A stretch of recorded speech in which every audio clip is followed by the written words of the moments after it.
All right, all right, all right. And we are live in five, four, three, two, one. Welcome, wizard, warrior, wanderer, wayfarer, and wildcat alike, wherever you are, whoever you are, and whenever you may be receiving this transmission. This is a live jive archive with your host, Frank Monday, broadcasting from the central kingdom of the celestial dragon deep in old Twilight Zone, old Peking. Hey, how's it going, everyone? Hope you guys are doing all right out there in Happy Land. Hope you are well and enjoying life. Go ahead and sit back and relax. Get yourself a tasty beverage. Kick your feet up, and let's get into some stuff, man. What do we got going on? Um, let's see here. I just thought I would go live because I caught the end of a Sanity Machine live show, and I thought it would be fun to jump on. But he was headed out, and so I made myself a cup of coffee, and then he had a little premiere. Um, so I just watched the premiere. It was pretty good, and I was having fun in the live chat for the premiere.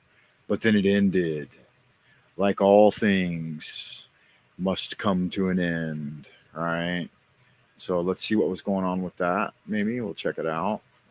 Check it out, y'all. Let's see if we can present, share screen, select the windows, go with entire screen.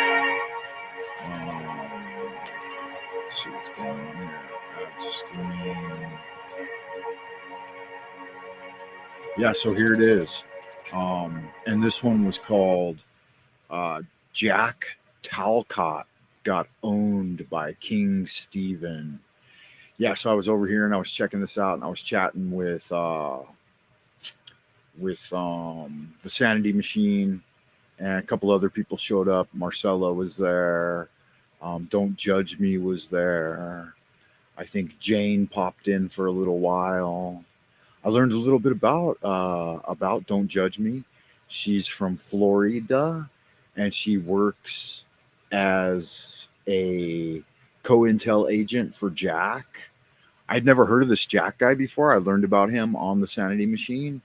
He's a bit of a goofball. Yeah, kind of a cuckoo. Let's check him out. Let's see what he's saying.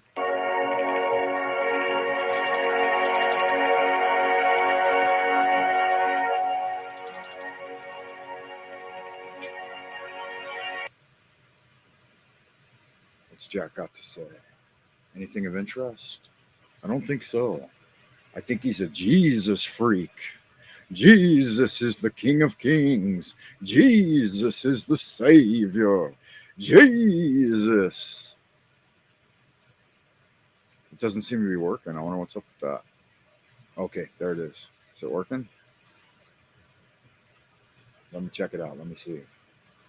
What's this guy talking about? Is he talking about Jesus is the King of Kings? What did I name this live stream anyway? Let me see. Does it even say on here? It doesn't say. Oh, early morning old Peking. Yeah, that's what I got going on. It's early morning in old Peking. Is my volume even turned up? King Stephen is here as well. He's been waiting patiently. Can you guys even hear longer me? than you? So yeah, he can go first. Go on. welcome, King Stephen. Sorry for the Hank's patient, huh? delay, but Look at Hank. He's got a nice smile. He's a handsome Jamaican. Um, I heard that he's a Jamaican. I don't know. I like that hat. And look at all those freaking hats in the background. See, I'm a hat guy. You guys might slight him and say, hey, he's just an organ grinding monkey with a hat. But I think he's got some serious style going on. Nice hat, nice purple shirt, got the collar open. He's wearing some sort of chain. He probably got out of a Cracker Jacks box. Both these guys are chaining up, right? I'm a chain man too. I like to have a good chain on. I'm trying to figure out my phone here and see if I can double check. What do they got going on? Let's see what happens. after yesterday, I wanted to give him a little more respect than what he received here. Hello there. Did you get disrespected on Jack's show, Steven? What's up with that? Hello. Hello there, Hank. I see your little Hello sign. there, Steven. Paul jangling keys, a little kitty cat. Yep, Jangling keys. Interesting. I'm yep, just that's here what to he hear. did yesterday. I wasn't here yesterday, but I want to hear about the faith and love and the blessings. And I'm here to learn about God and Sorry God, about that cough, us guys. all I being didn't part hit of the one mute button. source, I believe. I wanted I wanted to see if you could hear the audio from the program and whether or not it was playing over the live stream. Yo, free gift from God. What's up, man? You in the house? I'm checking out some crazy shit I learned about on YouTube. I never knew about this kind of thing before, man. Why didn't you tell me? That's your responsibility. No, it's not your responsibility, but I would have appreciated a heads up. I didn't know there was something called the panel verse where people get on here and they shoot the shit and they talk shit about each other and generates views and even income for some of these goofballs, right? I don't know if you know the Sanity Machine or not. King Stephen, he's the King of Kings, right? Like Jesus is the Savior. Good. Okay, so you do hear it. Let's pop that up there. Click on it. Yeah, you've heard of it. Good. How you doing, man? Are you feeling any better? I know you weren't feeling very good the other day, which is cool. Let's see what's going on with these guys. Jack was saying something about that. I'm here to hear. I'm here to hear more about that. I'm not. So here's why I said I was there. That's how I started off. I was very friendly, respectful, cordial, and look at how I ended up being treated. Because I know who he hangs with, Provo and London McDouchebag. This guy hangs out with all bunch of haters. He hangs out with trolls and douchebags. Yeah, so they've got this whole panel verse thing going on, man, which I didn't know about. I don't really have time to get involved. You've never heard of it, huh? You're feeling better? Good man. I like that. I like to hear that. I'm glad that you have recovered some of your energy and good spirit because being sick is no kind of fun. I had a CAT scan yesterday that looks evil in my opinion. Yeah, it is, man. It's like a Jerry Springer show. Like this guy Jack, he's Jack in the box. You see how he's like in a box, his fireplace. So he's Jack in the box, and he thinks he's a guru for Jesus, right? So he's working for Jesus, and anybody who says they're working for Jesus is definitely a demon possessed fruitcake because they think that Jesus is the savior.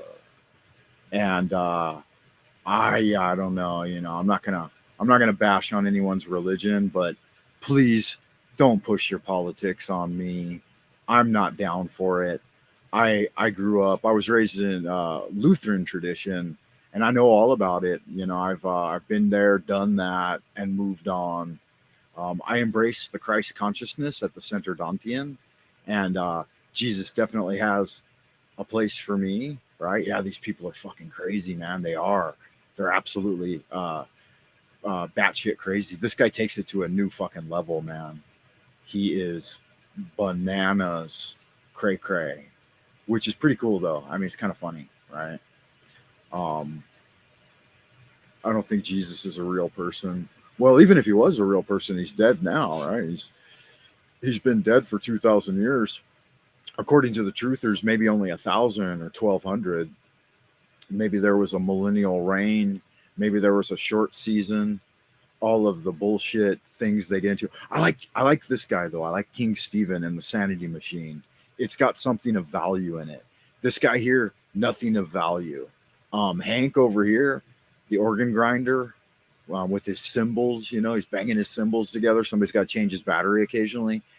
There might be something there, man. This guy might be. This guy might be a fun guy to hang out with sometime, and throw back some beers and light a blunt or something. He looks like he's probably a good time. But this motherfucker right here, he will slip something in your drink and get you passed out, and you will wake up with a sore fucking bunghole. So do not hang out with this guy. He's got that rapey mentality. All Christians do. All Christians are like, I'm not going to say all, okay, not all. That's not absolutely true. There's no one there's no one thing fits all. To say that all of anyone is the same is not cool. So I'm not going to start from there. But I am going to say anybody that tries to push their religion on you has got the rapist mentality. I had a Muslim on my show last night, and he told me that the Quran is the one true message from God. And I was like, how can you say that? Like, how can you say that one book or one transmission from one prophet or something is the one true answer to anything? I'm never going to buy into that mindset. It's far too limited. It's putting the blinders on. It's trapping yourself in a single paradigm, a single tunnel reality tunnel, as Dr. Bob calls them. Jesus coincides with the aliens, like the idea of the Anunnaki. Yeah, I don't know, man. I'm not gonna put anything down in stone just yet. I prefer George Washington's approach to things. I got a little bit of Freemasonry in me, and I think they may be a little more dialed in than most. Maybe that's why they're running such a worldwide conspiracy, because they know that 90% of the idiots out there aren't going to figure it out, and better off just tricking everyone. And that way, the people with some level of intelligence will rise to the top and figure it out on their own. And then I think the mystery is that it's mysterious and there's a lot we don't know. Now, I've had interactions with aliens, and hell, oh no, the sun lights up. The aliens usually don't come out once the sun's up, but they may be working in concert with Jesus. I personally I don't know. I don't know, man. It's more than I know. But I like looking into things, and I like looking into paranormal phenomena. I don't spell it Jesus. I spell it Gzeus, because I prefer my Jesus with a lightning bolt, right? And I like him to be a cloud rider. I like that image. If I'm going to imagine a fantasy god floating around, then he's got to be a white dude with a beard and a cream colored robe and a gold chain, you know, and he's riding on clouds. He's up there walking on thunder clouds and throwing down lightning bolts. That's a little bit cooler than a man with a crown of thorns giving up and getting speared in the side by some Roman guys, Roman soldiers working for a cabal of Jewish miscreant rabbis, which that's a part of the story too. I mean, you got to understand it, but they're somehow the stories in that part of the Abrahamic tradition, they're internal, what are those called? Allegories. And so they're metaphysical internal allegories, and the Christ consciousness, the whole Christ experience, since it's encoded at 33, right? And there are 33 bones in the spine, then it shows the ascension of the God force in the human body. So the birth of Christ right down at the tailbone, and then as you go up through his life until you get to the fathomless cavern, right? The cranium, the skull, that's 33. That's when he's dead and buried in the skull, and then risen again when you open your eyes. And there's the great mystery of Golgotha. I mean, I'm not going to put it all out there just in open language, because it's meant to be encoded in metaphor and allegory. But the 33, every time you see the 33, that's talking about the rising of the Kundalini. Like what's his name, King Stephen of the Sanity Machine was making fun of a yoga guy who was talking about turning his sexual juices into spiritual juices. I'm not exactly sure how he said it, but it he doesn't truly get it. He's read about it, probably, the yoga guy, and he can talk about it, but I don't know if he's actually achieved the full rotation of the microcosmic orbit, or transforming the mud pill into the luminous pearl. Now, the yogis, they talk about it totally different than the Taoists talk about it. And so I don't know if both systems are analogous. Many modern day spiritual teachers will say that. They'll say that they are the same, that they're analogous. Let's see what Wikipedia has to say about it. Let me see if I can pull up a Wikipedia page. Um, let's try microcosmic. Oops, I'm having a hard time talking and talking at the same time. I'm hitting all the wrong keys. Microcosmic orbit, and it says breathing and kundalini, but no, it should be qigong, microcosmic orbit, qigong. So if you want the Taoist expression of it, then you need to look through it. You need to look at it via the lens of Taoism, not um, Hinduism. Now, any ism is probably not the best choice. But yeah, go ahead. Tell me what you think. Why do you think that? Free gift from God. Jersey Devil. Why do you think that Jesus coincides with the aliens? Can you help explain that a little bit? Let me introduce you to the microcosmic orbit. Okay, so according to the wiki page, and it's the wiki page isn't going to be entirely wrong, right? It's probably going to have the most current available mainstream information on it. It says that the Xiao Zhou Tian, also known as the self-winding wheel of law, is a Taoist Qigong energy cultivation technique. It involves deep breathing in conjunction with meditation and concentration techniques, which aims to develop the flow of qi along certain pathways of energy in the human body, which may be familiar to those who are studying traditional Chinese medicine. Qigong, Taiji, Neidan, and Chinese internal alchemy. The exercise can be performed usually at first in a sitting position, but it can also be practiced standing in Jianzhuang or with movements that include Taiji. So Jianzhuang is, oh, that's not cool. It's the method often practiced by students of Neijia Gongfu, such as Yichuan, Xingyichuan, Baguazhang, and Taiji. Jianzhuang is sometimes translated as standing on a stake. We call it standing bear or standing like a tree. They say post standing or pile standing or pylon standing. No, we usually call it standing bear meditation, like xiong, like the bear, Jianzhuang. Let me get back in here.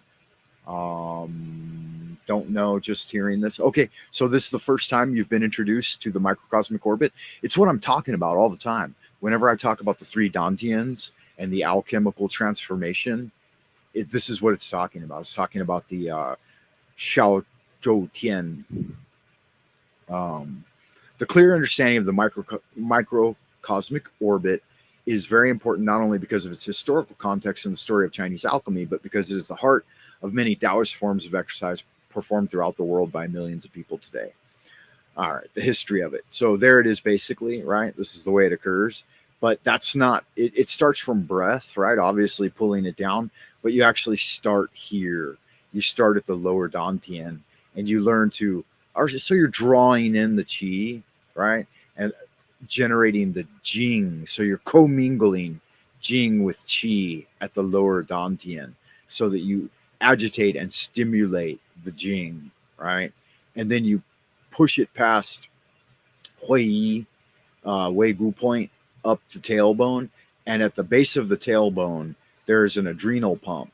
Then there's another adrenal pump at Ming Mun on the back, across from the center dantian, and then another adrenaline pump at the base of the skull, right here at the top of.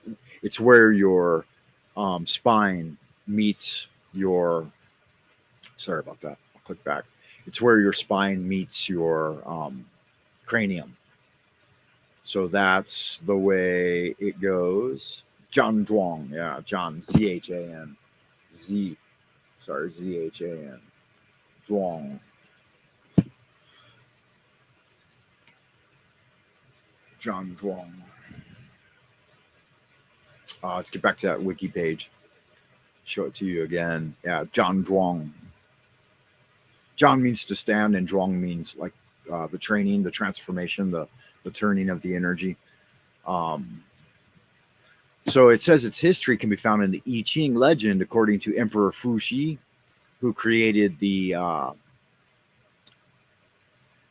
octahedron, and his counterpart Nuwa, actually his sister, and then the Yellow Emperor.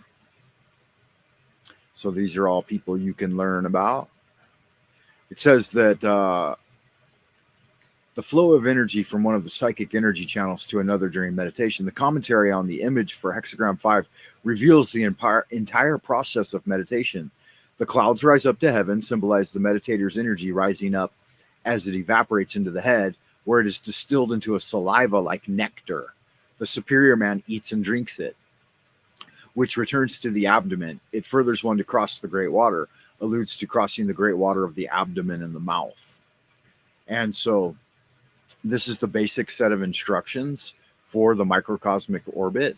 And I can show you a GIF, a picture. It'll probably come up later on. Ooh, here's my temple. An 1886 stone carving in the White Cloud Temple. That's where I go. That's right down the street from my house in Beijing, right? Wonderful Twilight Zone old Peking. Contains a pictorial representation of some of the symbols and particular techniques derived from the Taoist patriarch Lu Dongping. That's who my saint is. That's my Jesus right there. So if you guys have a Jesus, Jesus is the King of Kings. I follow Lu Dongping's teaching very closely. He was born in 798 AD, and he was one of the 8 immortals. Lu Dongping and his teacher, it says Cheng Li Chuan here, but we actually call him Tia Guai Li, which means Iron Crutch Li. Zhong Li Chuan, Jidao is Chinese mythological figure. Han Zhongli. Okay, so let's talk about Han Zhongli, not Tia Guai Li. Sorry. Han Zhongli, because he was said to have been born in the Han Dynasty. In legend, he holds a peach and wields a large feather fan. Let me see if Negashe is still here. Free gift from God. Good to see you, man. Thanks for tuning in. Appreciate the support. So Lu Dongping, Master Tong Hua thereupon imparted to him not only an infallible magic process for attaining longevity, but also the method to produce the Philosopher's Stone.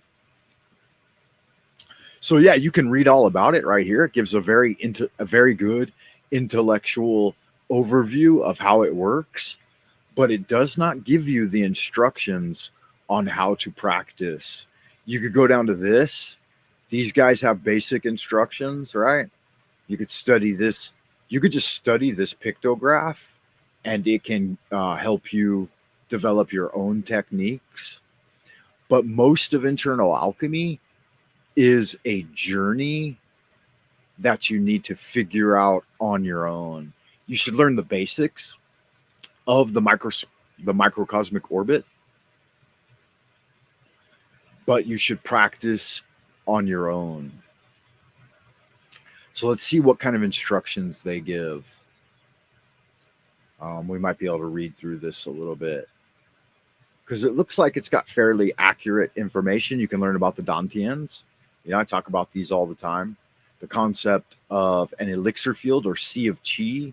It's not actually chi, though. Like, the 3 Dantians have different qualities of energy. Chi is the invigorating electromagnetic energy that flows throughout everything. It's not just, it's like something that, you couldn't say it's just the Aether, right? But see, that's why I don't think these things are directly analogous. Like, outside of, here's the thing, outside of, gathering the light, not all of these things are exactly analogous. So outside of the Chinese culture and outside of the Chinese language, like translating these things into English and trying to understand them intellectually does not really give you the correct answer. Or at least I felt that way when I was studying it. And that's why I came to China, and I wanted to learn Chinese well enough that I would understand these concepts in their original language.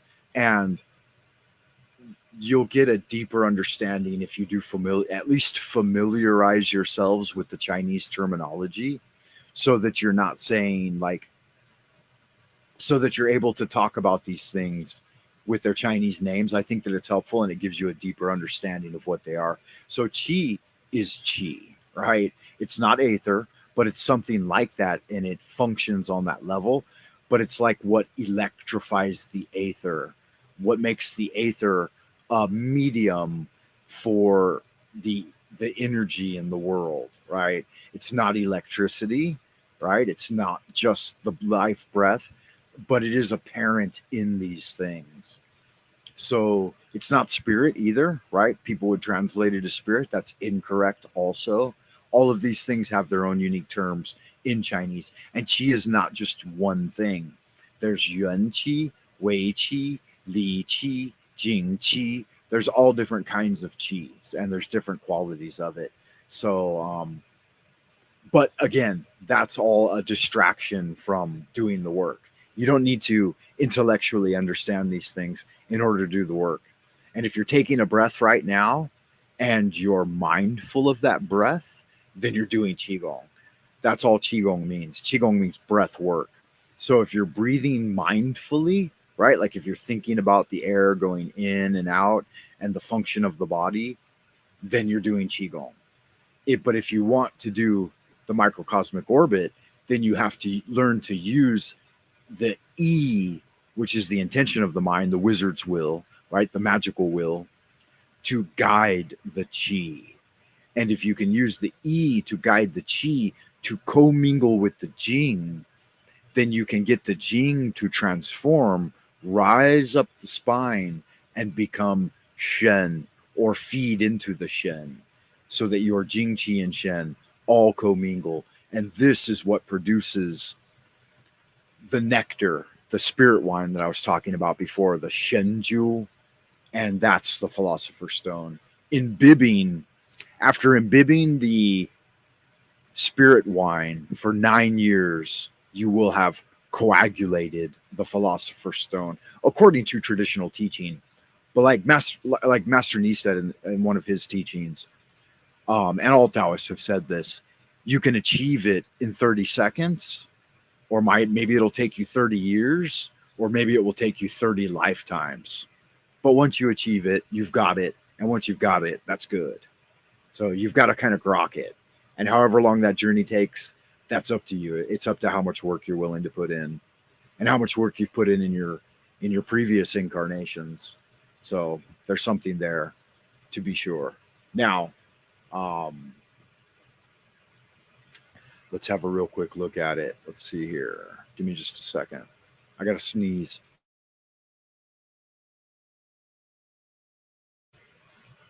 Sorry about the dead air.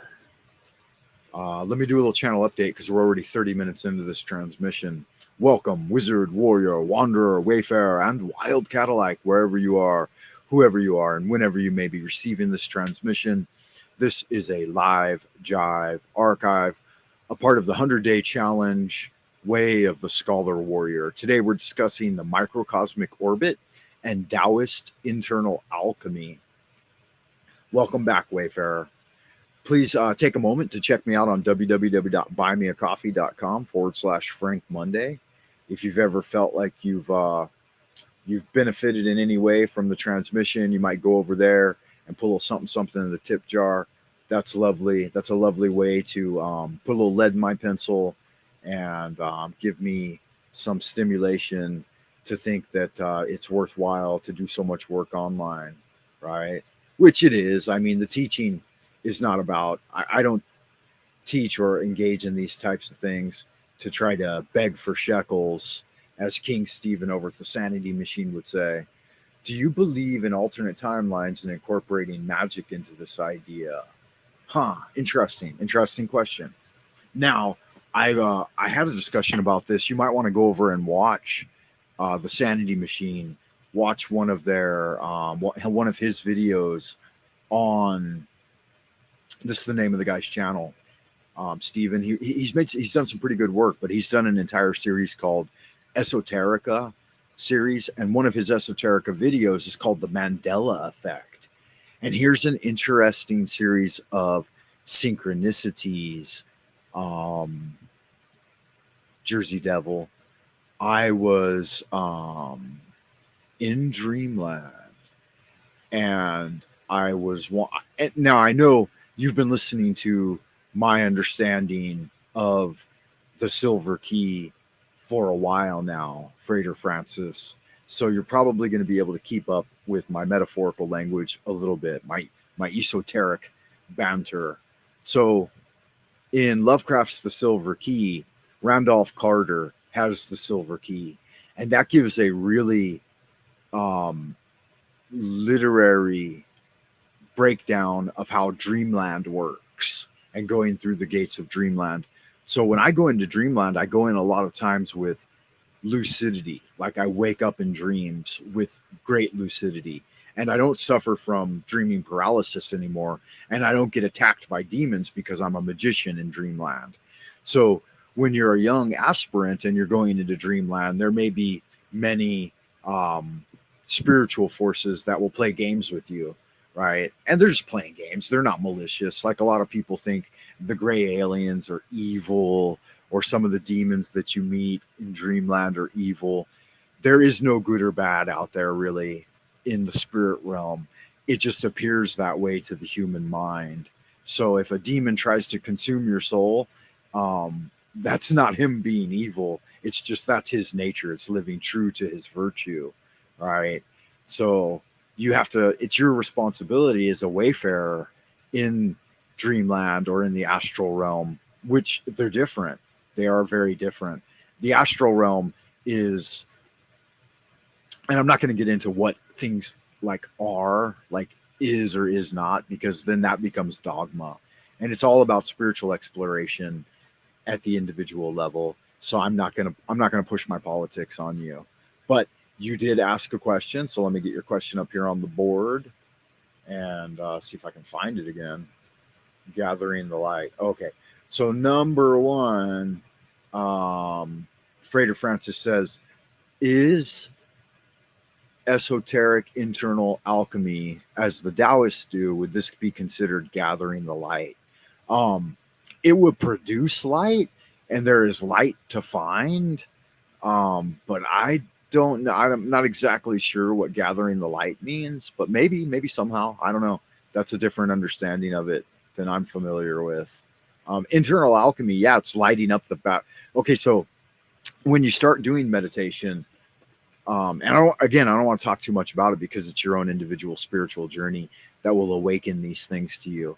But learn the basics, learn correct posture, keep the tongue to the roof of the mouth, the teeth slightly clenched, and don't just do like mindless meditation. Like be mindful of your breathing, have some incantations ready, and learn how to awaken the Dantian. The Dantian, there are exercises for waking it up. Number one, you need to learn to draw the breath there.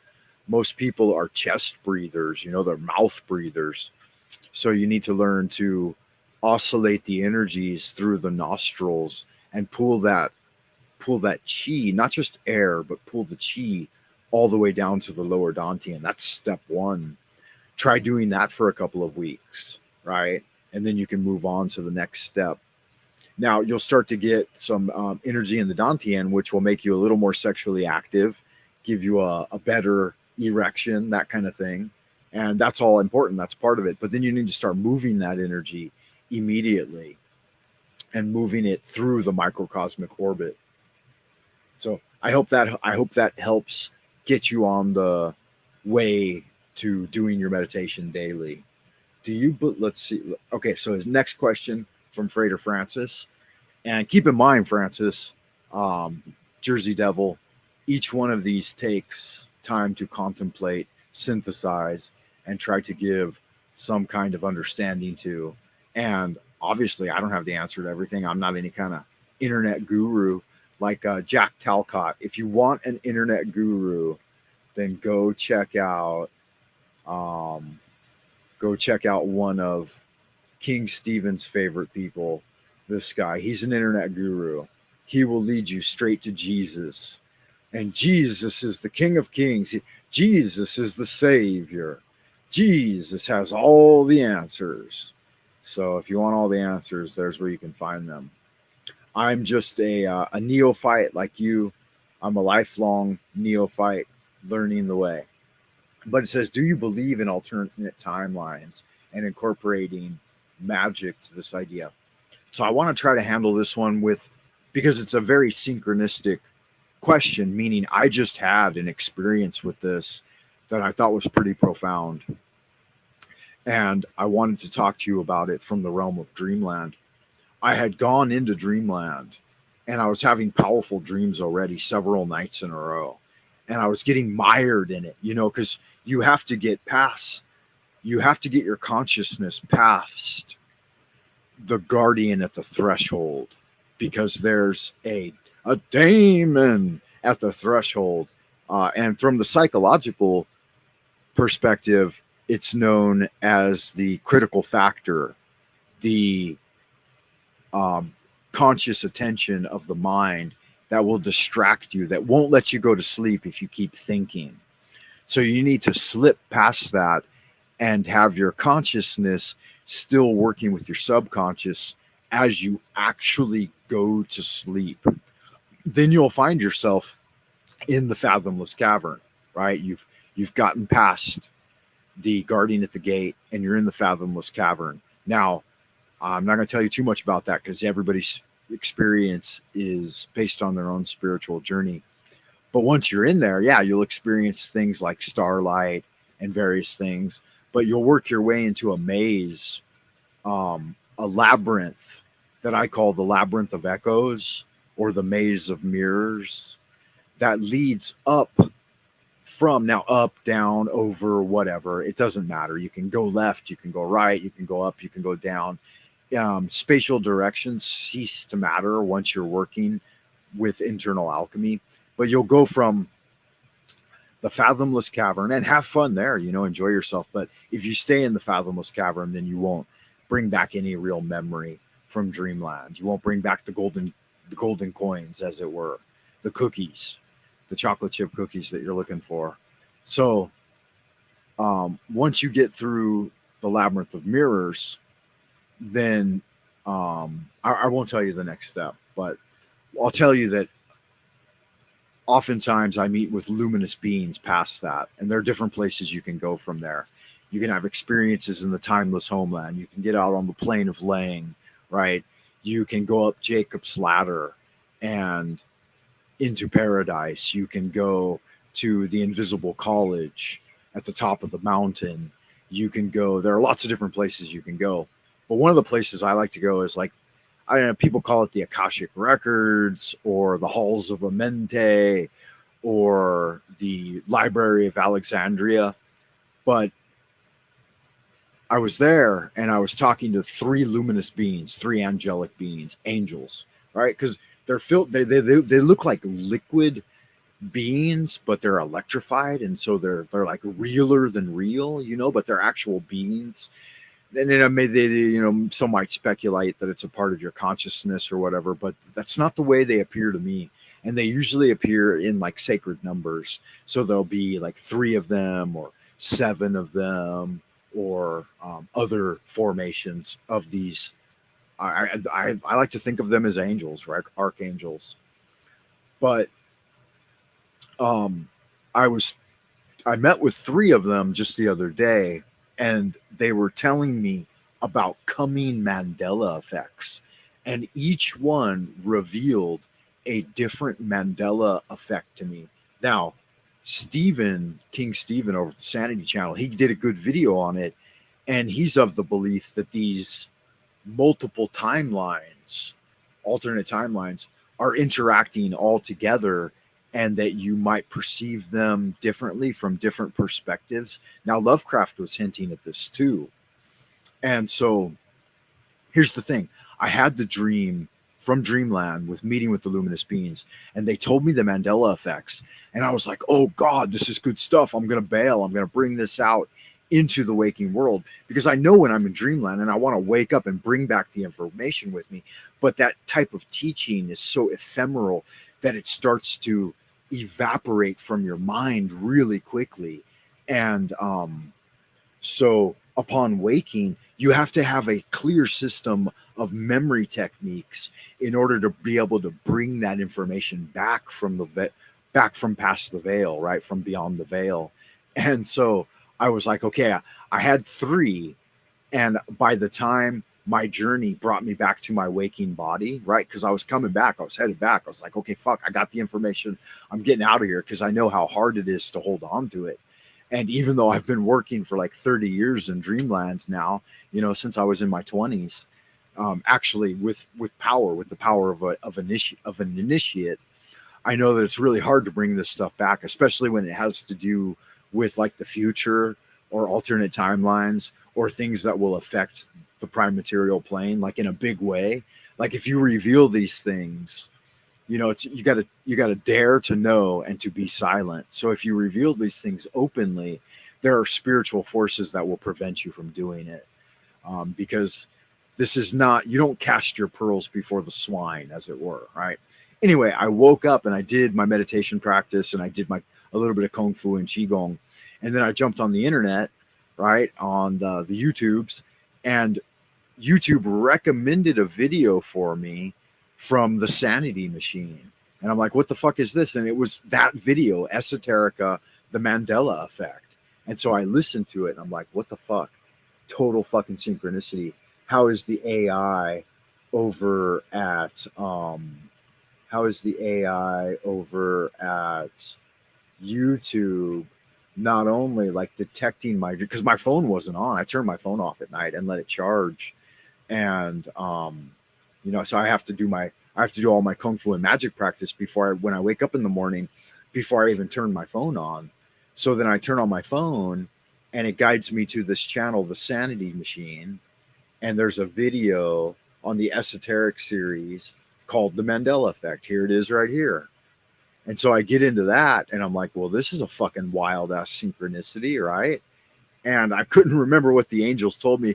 Out of the three Mandela effects that they exposed to me, I had one, and I was trying to bring it out of Dreamland, and it evaporated as soon as I woke up. I was like, motherfucker. And I was so pissed because you have to be really like careful with trying to retain that information. Like, as soon as you realize that you're back in your body, like once you've arrived back at your body, or just you're returning to the waking world, right?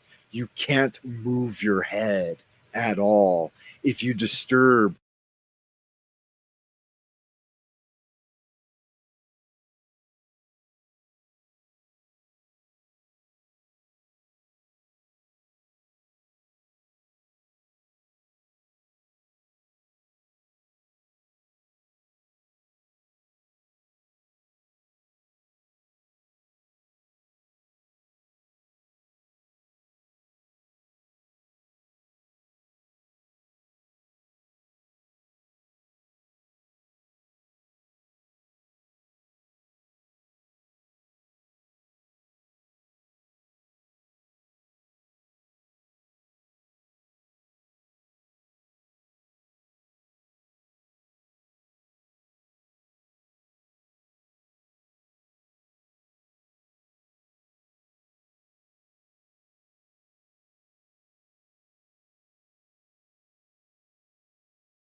sorry guys, am I back? Can you hear me okay? Can you hear me? Hello, hello, hello, hello. Free gift from God. Are you out there? Yeah, I went out, man. Am I back? Am I back yet? No, it doesn't look like I am. Sad. Sad.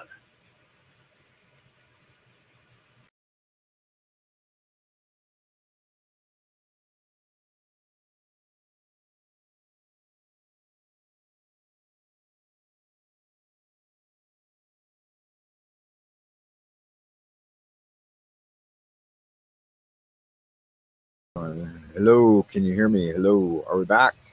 Are we back? Are we back? It says we went out. Sad. Do you believe in alternate timelines and incorporating magic into this idea? Okay, so let me get back to my story, because I think that like a spiritual teaching, and again, I've been told not to do this, right? My Shifu, one of all the different masters I've worked with, they said 90% of the time you want to keep your paranormal stories to yourself because it kind of degrades them when you tell them to other people. Better just to relive them with your own memory so that you can learn from it and grow from it so that you can go to the next step, right? Because if you're just like on the internet and you're some kind of internet fucking guru and you're constantly letting the cat out of the bag, as it were, then you're not really helping anyone. You're just begging for shekels, you know? And I'm not here to beg for shekels, like King Stephen says. I'm here to try to bring spiritual teaching forward to the next level. We have to study some of the older stuff and incorporate it with the newer ideas that are emerging because we're not living in the same timeline that our ancestors lived in. We can't cultivate and practice the same way that Jesus did or Muhammad did or Lu Dongbing did, right? Or the Buddha did. Their techniques are already outdated. We have to practice and develop our spiritual energies in the Aeon of Horus, right? Crowley ushered in the Aeon of Horus. We have to do our own, suffering, as it were, in this hell realm and learn to break out on our own.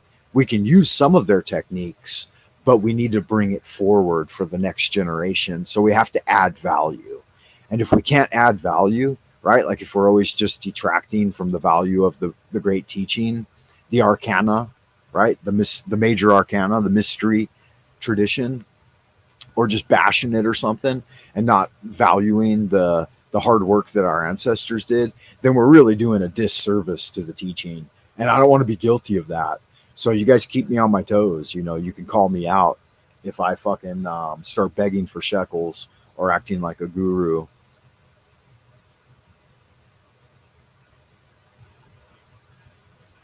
$100-day challenge, guys. Welcome back. I'm your host for the hour here on the Live Jive Archive. Day 75 of the 100-day challenge, Way of the Scholar Warrior. If it's your first time, don't let it be your last time. Wizard, Warrior, Wanderer, Wayfarer, and Wildcat alike, wherever you are, whoever you are, and whenever you may be receiving this transmission. I am your host for the hour, Freighter Francis Lunas Aristeas of the OTA, broadcasting from Twilight Zone, Old Peking, deep within the central kingdom of the celestial dragon. And the dragon's waking up, guys. It is 5:37 a.m. here in Twilight Zone, Old Peking. So thank you for tuning in, and thank you for checking me out on www. I'm not a criminal, right? I'm not a criminal. Make sure you, if you do have a chance to go over and pull something in the coffee tip jar, guys, you can check that out and do it. That would be awesome. But it doesn't matter, it's totally irrelevant. But it does make it makes it a little more interesting. The more you give me, the more I give others. How about that? When I use that coffee fund to buy things online for people and send it to them and make donations to other people. So I always pay it forward. Keep that in mind. I'm e-begging now, huh? Get down on your fucking knees, dog, and e-beg like the best of them. Let's see here. So I think that now, remember, free gift from God. I don't necessarily believe in anything. There are certain things that I hope are true, and I have faith, I guess, in some things, right? And but I don't have any really like hard-rooted belief systems. I'm more of a malleable type guy. I'm an investigator. I like to think of myself as a pseudoscientific spiritual researcher, something like that, because I'm trying to use the scientific method to observe the world. But I have faith in some practices, like I use the Taoist practices, but I have knowledge too. And I think that knowledge, like knowing something, like even if it's gnosis and grokking it immediately, is a little bit higher than just belief. So I would say that I know there are alternative timelines. The Mandela effect is proving this to us. If even just one of those things is like correct or incorrect, or if you find an anomaly or a quirk, then that means that it's all probably sus, right? So once everything starts to become sus, then your reality truly does take on a mystical quality, and you can start to experience alternate timelines. And you can make your own timeline better, right? You can get out of the mucky muck, out of the shit hell realm that some people live in, or some people think this whole fucking place is. Like, that's kind of King Stephen's teaching, is that we live in a hell realm. And I guess on some levels it is, right? He shows like the farmers out putting shit on the garden, you know, fertilizer, spraying shit everywhere to make everything grow. And he's like, we basically eat shit, we live in shit, and I mean, that would just be a testament to saying that you basically are shit and that the world is shit. And I guess that's kind of his point, is that it's a hell realm, and we're all deeply mired in the shit. But from the teaching that I understand, right, is that we're spirit commingling with material. So we're like a Taiji, and we are within the realm of Taiji. So the Taiji too is what the Westerners call the yin yang symbol. So the spirit is represented by the white, the color white, and it penetrates into the black. And it's light penetrating into darkness. And it's the commingling of all of these Taiji forces, right? The man interacting with women, and it's what brings about the great dance of the universe. Now, it includes both. It includes both pain and suffering and bliss and enjoyment, right? That's a Taiji. So whenever you're within the realm of duality, then that's all the human mind can really understand. Now, the human mind can go beyond the Taiji. It can learn to grok things, right? And arrive at gnosis or direct knowing. And so that's what I base my understanding on, is those things which I know beyond the intellectual dichotomy of the mind. And there are certain things you can just feel them, you can know them, but they can't be expressed in words. Because once you start to express them in words, that's when they turn into mumbo jumbo. That's when they turn into, you know, you're trying to point and say something is something else when it is not something else. Everything is uniquely its own thing. And one thing is not another thing. And not all things are analogous. And they do not translate across languages. But that's a little bit of my understanding of it, and I'll jump back in here and share that with you again, just a little bit. We'll go through it a little more, so that I don't leave the idea only half developed. Rudolf Steiner said that it's really important when giving a spiritual talk to bring your ideas to fruition, and make sure you don't put a bunch of ideas out there that aren't brought to fruition. So yeah, like practice, if you jump on the Wikipedia page, we'll finish up this microcosmic orbit, because I wanted to explain it to you from my understanding. I learned it different than they're presenting it here on Wikipedia, but you can learn it any way you learn it is a good way, right? There are many paths to source, and you can take any path. You could take the Jesus path. You can take the sanity machine path. You can take the Taoist path, the Buddhist path. I guess you could take the Muslim path, but just don't push your politics on me, okay? Because I practice the Taoist system, and that's the one I enjoy. It says the exercise itself usually begins with preparation designed to relax the physical body and develop the ability to concentrate. One simple practice you can do is just tap the sternum 50 times. That'll help awaken the spirit wine within you. You can do the 8 pieces of brocade. That's a good way to relax the body and circulate the energy. So it says, to practice Taoist yoga, exercise, or Taiji is a way of building enough energy to begin performing the microcosmic orbit, as it can induce a strain on the nervous system and cause energy depletion if practiced without adequate preparation. You can watch my video, Health Maintenance, with Frank Monday. That is a system of what they call Qigong, or the 8 pieces of brocade. It's a kind of Daoyin. It's a Taoist yoga, right? What they call Taoist yoga. I don't spell Tao with a T, though, because that's the Taiwanese way to do it. I spell it with a D. The D is the Chinese way to do it.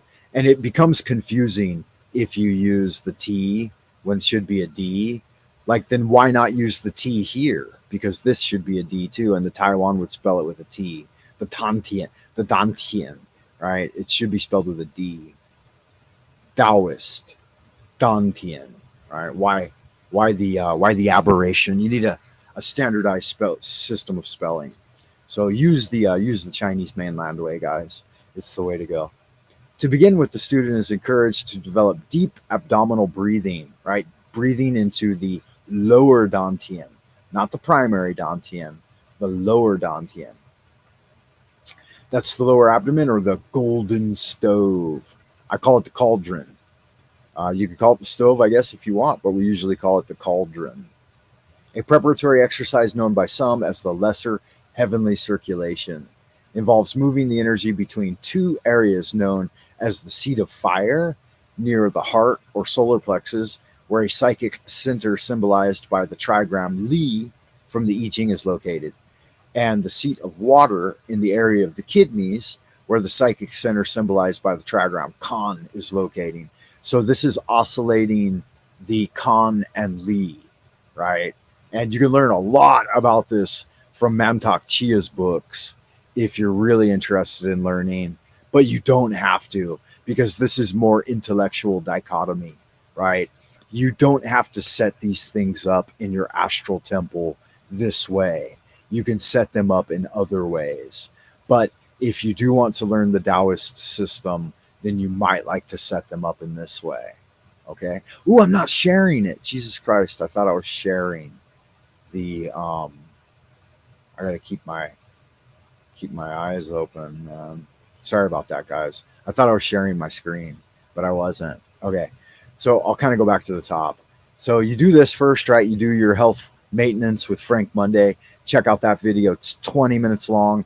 You have to kind of do it daily for a few months before you can build up this kind of psychic energy you need and strengthen the body enough to be able to do internal alchemy and do this lesser heavenly circuit or building up enough chi in the lower dantian to start to oscillate it through the microcosmic orbit.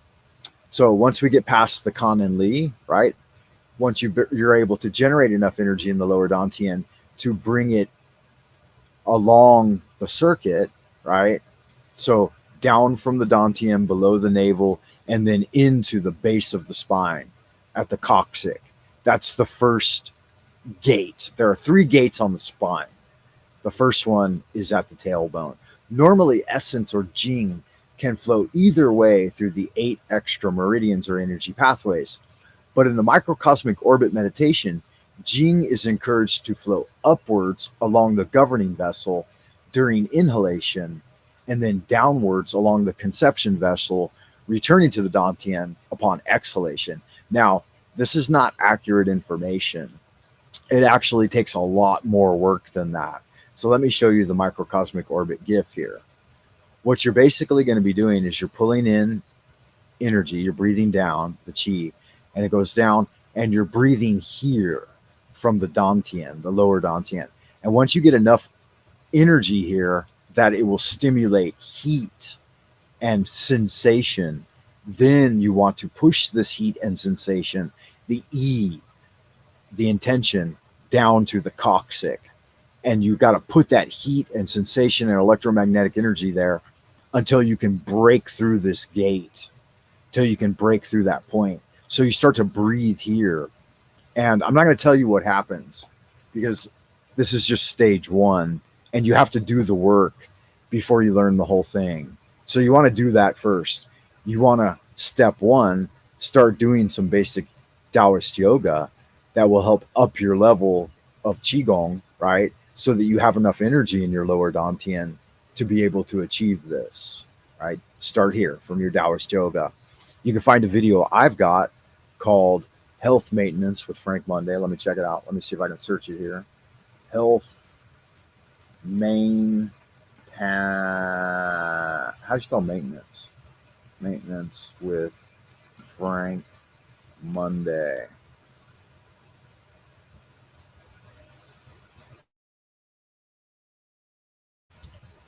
Now, you don't have to use my video. You can use any video, but I recommend, I mean, you can use any method you want, but if you want to learn the Taoist one, then this is one way to do it. It doesn't look like the internet's responding though, guys. so I'm not going to be able to open that. Maybe it'll open in the background while we continue. I want to get through this though because I don't have all day to be here. And welcome. If this is your first time, don't let it be your last time. This is a live jive archive for the 100-day challenge, Way of the Scholar Warrior with Frank Monday. We're learning about some basic Taoist meditation. We're checking it out on the Wikipedia page. You can just look it up yourself. It's called the Microcosmic Orbit. I'm supplementing the material here with my system, which are the system that I learned, which is different from this a little bit, but I can help bring some elucidation to their wiki page here. So again, it says normally the essence, which is called Jing or Jing Qi. It should be Jing Qi.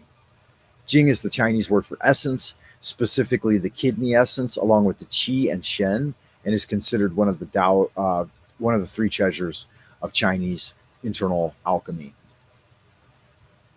So the Jing can flow through any of the 8 extra meridians, which are the meridians, and the critical factor, the attention point, will be at different places along the 8 extra meridians at different times throughout the day. So typically you don't want to practice seated meditation between the hours of 11 and 1 p.m. or 11 and 1 a.m.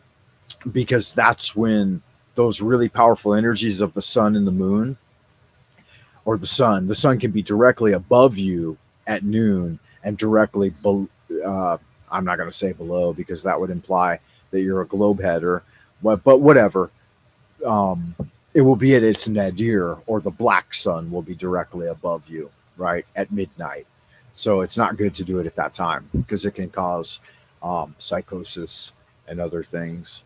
But yeah, best times to practice your meditation are either early morning or early evening. So like sun up, sundown. And the Muslims say you shouldn't do it at sunrise or sunset, which I guess I could agree with that.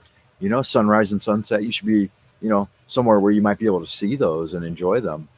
So I've never heard that before, though. The only prohibition I've heard is that you shouldn't do it at noon or midnight. Okay, so the Jing is encouraged to flow.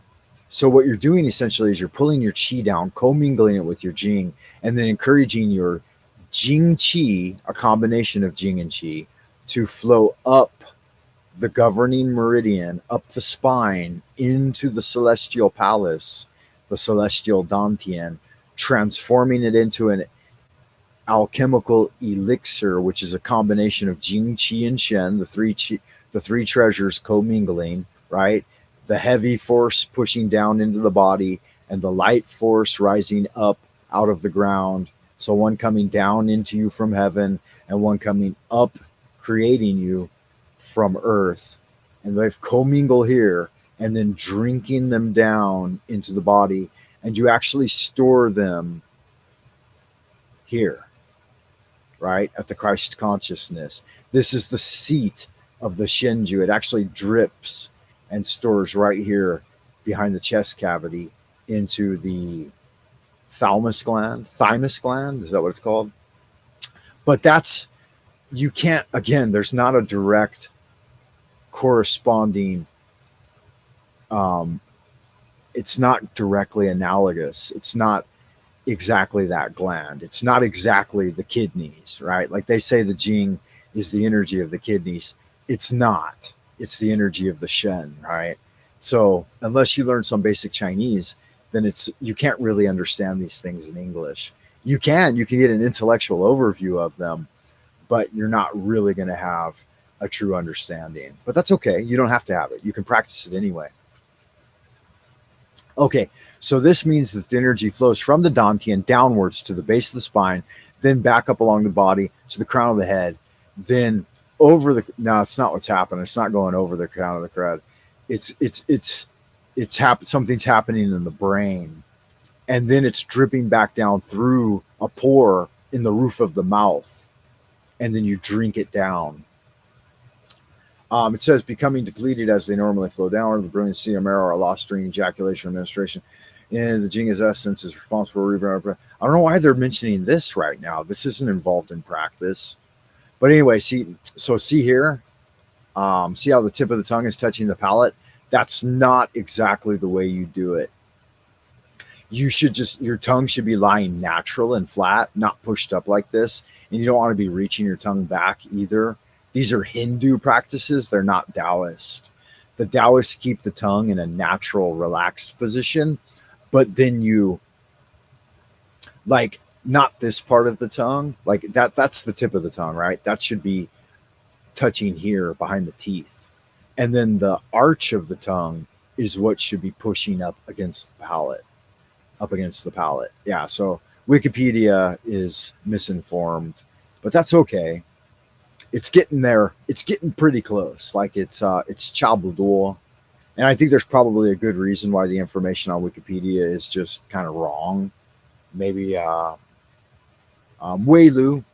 Wei-Lu is the first point. So as well as the lower Dantian, there are other important points along the energy flow, which include 3 gates. Yeah, so I was talking about this a second ago. The first gate is Wei-Lu, and energy may stagnate there. Not only does energy stagnate there, but it's actually, if it's been a long time since you've circulated your energy, it's kind of a painful process to break through the gates. So you've got to break through Wei-Lu. And I'm not going to tell you too much about it because you got to get busy and start doing the work if you want to do internal alchemy. But it's not an easy path, and it's not always fun. The dorsal gate at the back level of the heart and the jade pillow on the back of the head. Other important areas include Ming Mun, or the gate of fire. It's actually the gate of brightness. Ming means bright. On the back, about the level of the kidneys. And Bai Hui, or Ni Wan, is directly on top of the head. Yeah. So you can learn about these things at an intellectual level. They will be helpful. But basically, you just need to know that, hey, I need to start meditating enough and pulling my energy down, doing diaphragmatic breathing, right? Learning to control the lower Dantian. And once you've done 3 months of that, then come back to me, right? Because you're not going to be able to get much done just by getting an intellectual overview of it. Okay. The microscopic orbit should be viewed in the context of a variety of Taoist exercises and techniques designed to purify the body physically, mentally, and spiritually. That's not really what it's meant to do, because you're not really ever going to be able to purify your body. It's the creation of the Philosopher's Stone. It's about spiritual immortality. Improve health and longevity and prepare the way for meditation, also including other techniques such as the macrocosmic orbit, which means circulating the energy into the other psychic center meridians, psychic energy meridians, which flow around the torso and out into the arms and legs. These types of exercises are best practiced under the guidance of a suitably qualified teacher that can help the beginner to avoid any pitfalls and misunderstandings along the way, rather than copied from books.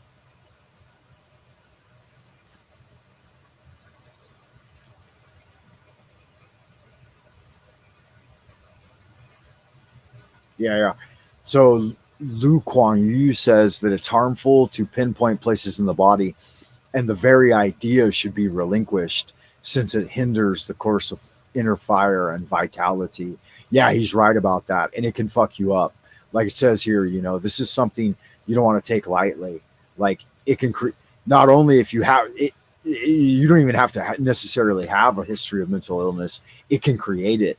It can create mental illness. It can create emotional imbalance, and it can also kill you. So the path of internal alchemy isn't for everyone. And I don't necessarily even recommend following the same path that I follow. Follow your own path. That's why, like, internet gurus that try to like sell you a course and stuff like that and say, oh, Jesus is the savior. They're trying to push their politics on you, and they're trying to force you to believe what they believe. If you're interested in it, definitely let me know. Keep in touch and make some commentary, and I can send you other documents, and I could definitely help you along the way. But nobody can do the work for you, and that's the difference. Jesus can't do it for you. Buddha can't do it for you. None of them can, and that's why their teaching is false. Muhammad can't do it for you. Allah can't do it for you. But you know who can do it for you? You can. And I can help. Wizard, Warrior, Wanderer, Wayfarer, and Wildcat alike, I hope you are doing well out in Happy Land, guys. I'm going to run. This transmission has gone a little longer than I usually like to go. You guys know that about an hour is all I can handle. I got shit to do. I got to make some coffee. I got to get breakfast ready for my kids. We got a whole day starting here in Twilight Zone, Old Peking. Thanks for stopping by. If it was your first time, don't let it be your last time. Join me on the 100-day challenge, Way of the Scholar Warrior. Be sure to go check me out at Buy Me a Coffee. You'll learn a little bit more about me. Get some never before seen pictures and stuff like that. You don't even have to sign up. It's got a ton of free content. But if you do make a $5, the minimum donation I think is $5. If you make a one-time $5 donation, you'll have access to all the stuff that I've written and put behind the scenes. Mostly just essays and stuff, and like pictures of me in private. Fun stuff. Anyway, always entertaining. I love y'all good looking sex people. Stay well out in Happy Land. This is the Grand Wizard, self-appointed, of the Esoteric Order of Dagon, Eastern Star Division. I love y'all good looking sexy people, and stay well out in Happy Land. Until next time, ad astra prospera, into the abodes of the future we go.